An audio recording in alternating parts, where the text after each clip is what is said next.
নমস্কার বন্ধুরা, শ্রাবণী ব্লগে আপনাদেরকে অনেক অনেক স্বাগতম। শুভ সকাল।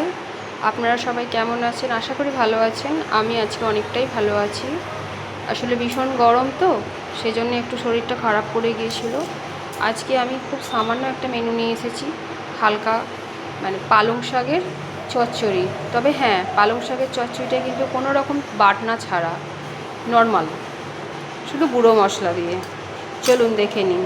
এখানে পালং শাক সেদ্ধ করে রেখে দিয়েছি, এখানে বেগুন আলু ভেজে রেখে দিয়েছি, আর আছে এখানে হলুদ গুঁড়ো, লঙ্কা গুঁড়ো, একটুখানি চিনি দেবো আর লবণ, আর আছে এখানে তেল, একটা শুকনো লঙ্কা। তাহলে এবার আজকে রেসিপিটা আরম্ভ করিয়ে। কড়াইয়ে তেল দিয়ে দিলাম। কড়াই গরম আমার হয়েই আছে আগে থেকে। কড়াইয়ে তেল দিয়ে দিলাম। এবার দিয়ে দেবো সামান্য একটু পাঁচ ফোড়ন।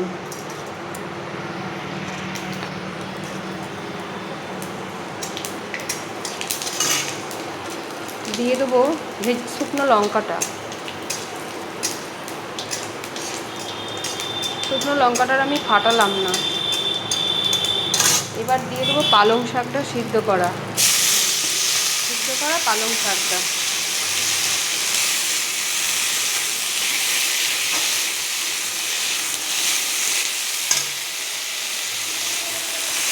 পালং শাকটা সিদ্ধ করাটা দিয়ে দিয়েছি, দিয়ে এবার একটু নেড়ে নিচ্ছি, একটুখানি ভাজা ভাজা করে নিচ্ছি।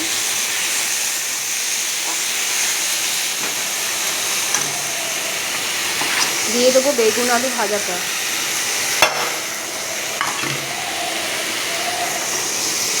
এটা খুবই সামান্য উপকরণ দিয়েই বানানো যায়, কোনো রকম মশলাপাতি না দিয়েই। এটা গরমে খাওয়াও ভালো, আর খেতেও খুব টেস্টি হয়, সুস্বাদু হয়, ভালো লাগে খেতে।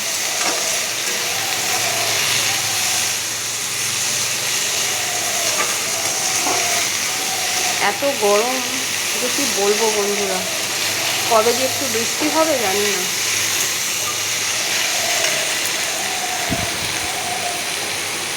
আজকে আপনাদেরকে দেখাইছিলাম পুপান সোনার দুষ্টুমি। যেদিনকে পুপান সোনার স্কুল থাকে না, সেদিনকে দেখুন হলুদ গুঁড়োর সঙ্গে এলাচ গুঁড়োকে মিশিয়ে দিয়েছে, এরকম হলুদ গুঁড়োর সঙ্গে লঙ্কা গুঁড়োটাকে মিশিয়ে দিয়েছে, এরকম জিরের সঙ্গে কালো জিরে, পাঁচ ফোড়নের সঙ্গে লঙ্কা গুঁড়ো, সর্ষের সাথে লঙ্কা গুঁড়ো, মানে কোনোটাই বাকি নেই কিছু করতে।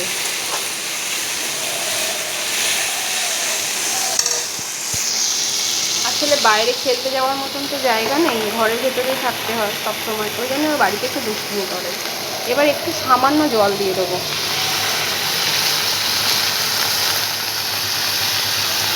কেননা আলুটা তো আমি ভেজে রেখেছিলাম, আলুটা তো সিদ্ধ করিনি, আলুটা একটু সিদ্ধ হবে।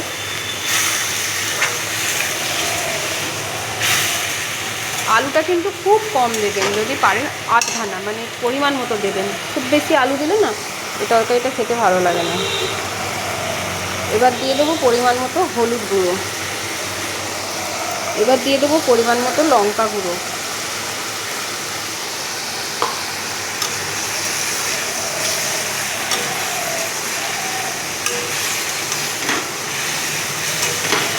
আপনাদের দাদা এই তরকারিটা খেতে ভীষণ ভালোবাসে, ওর তো এই তরকারিটা হলেই ওর ভাত খাওয়া হয়ে যাবে। এবার দিয়ে দেবো খুব সামান্য করে মিষ্টি,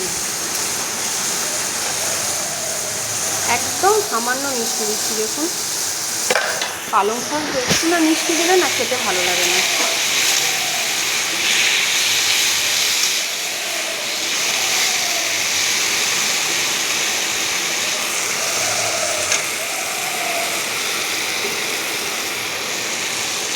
আপনারা হয়তো ভাবছেন যে প্রতিদিন শাকই দেখাচ্ছি আমি,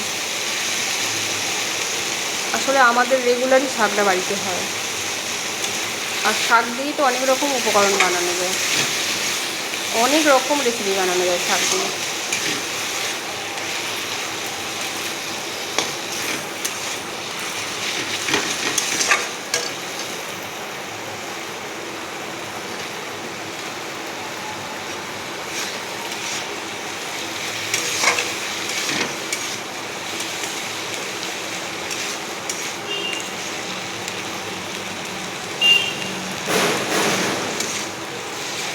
শাকটাই কি খুব মিষ্টি হয়ে গেল নাকি আবার জানি না। আপনার দাদা আবার মিষ্টি তরকারিতে একদম পছন্দ করে না।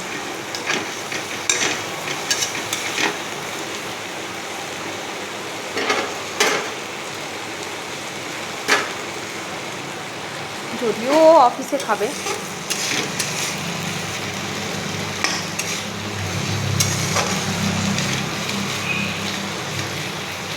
দেখুন আমার শাকটা কিন্তু রান্না কমপ্লিট।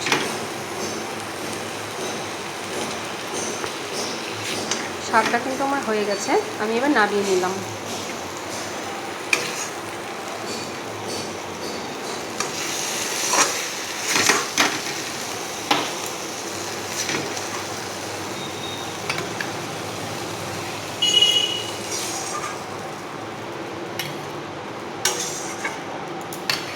চলুন দেখে নিয়ে যাক। যদি আমার এই রেসিপিটা ভালো লেগে থাকে তাহলে প্লিজ কমেন্ট করে জানাবেন। আমার চ্যানেলটিকে সাবস্ক্রাইব করতে ভুলবেন না। পাশে থাকার জন্য অনুরোধ রইল। আজকের মতো টাটা।